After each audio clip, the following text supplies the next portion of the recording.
ചേച്ചി ഭയങ്കരമായിട്ട് ആഗ്രഹിക്കുന്നതാണ് ഈ സഹോദര സ്നേഹം എന്ന് പറയുന്നത് മനസ്സിലാക്കാൻ കഴിയുന്ന ഒരു സംഗതി എഴുതിയിരിക്കുന്നത് ഭയങ്കര ടച്ചിങ് ആയിട്ടായിരുന്നു. അതായത് ഉണ്ണിയേട്ടന്റെ ആ ദിവസത്തെ ചായ മുഖത്ത് വീഴുന്ന ദിവസം വന്നിട്ട് പുള്ളി സംരക്ഷിക്കുകയും കുളിപ്പിക്കുകയും തുടക്കുകയൊക്കെ ചെയ്യുന്ന സമയത്ത് ആ സ്നേഹം കറക്റ്റായിട്ട് വിവരിച്ചിട്ടുണ്ട്.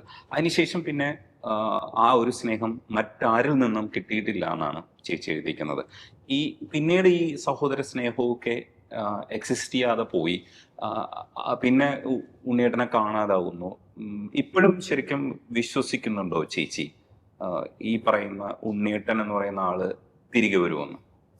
ഇല്ല, റിയലൈസ് ചെയ്തു. അത് കഴിഞ്ഞു എന്ന് തോന്നുന്നു. ആ ചാപ്റ്റർ കഴിഞ്ഞിട്ടുണ്ടായിരിക്കാം. കാരണം പുള്ളിക്ക് ഇപ്പം എന്നെ കണ്ടുപിടിക്കാൻ അത്ര വലിയ ബുദ്ധിമുട്ടുള്ള കാര്യമൊന്നുമല്ല, ഈസി ആയിട്ട് കണ്ടുപിടിക്കാം. പിന്നെ നമ്മൾ ഈ സിനിമയിലും അതിലും ഇതിലൊക്കെ കാണുന്ന മാതിരി എനിക്കറിയില്ല, ഇനിയൊന്ന് വന്നാൽ നമുക്ക് എന്ത് ഫീലിംഗ് ആയിരിക്കും ഉണ്ടാവുക എന്ന് വളരെ ഫ്രാങ്ക് ആയിട്ട് ഞാൻ പറയാം. ചിലർ പറയും അങ്ങനെയൊന്നുമില്ല, blood is thicker than water എന്നൊക്കെ.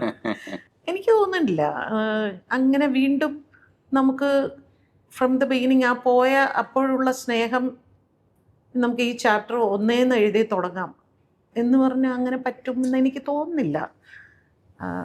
എന്നെ സംബന്ധിച്ച് ഞാൻ അതിനെക്കുറിച്ച് ഇപ്പോൾ ഇന്നൊരു ചേച്ചി ഇടയ്ക്കൊക്കെ ഒന്ന് പറഞ്ഞ് ചേച്ചി കരയാറൊക്കെ ഉണ്ട് ഇടയ്ക്ക്. അപ്പം ഞാൻ പറയും, ഹലോ, കുറച്ച് ഫ്രഷായിട്ട് സംസാരിക്കാനാണ് വിളിച്ചത്, അമ്മ പഴയ കഥയിലേക്ക് പോയല്ല അമ്മ എന്നൊക്കെ പറഞ്ഞിങ്ങനെ തുടങ്ങും.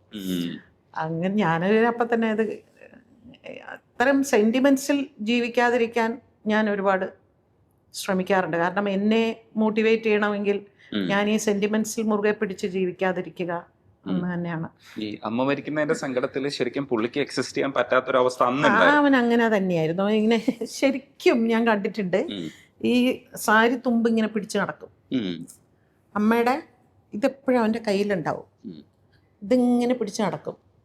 അപ്പം ഞാനൊക്കെ കളിയാക്കും, ഇതെന്തിനും ഇതിങ്ങനെ പിടിച്ച് നടക്കും. അത്രയ്ക്ക് ഒബ്സസീവായിരുന്നു അമ്മ എന്ന് പറയുന്ന ഒരു അവന് അത് വിട്ടുള്ളൊരു ലോകമില്ല. അപ്പം അമ്മ മരിച്ചതോടുകൂടി അവൻ വിചാരിച്ചത് ഇനി ഈ ലോകത്ത് ആർക്കും എന്നെ വേണ്ട.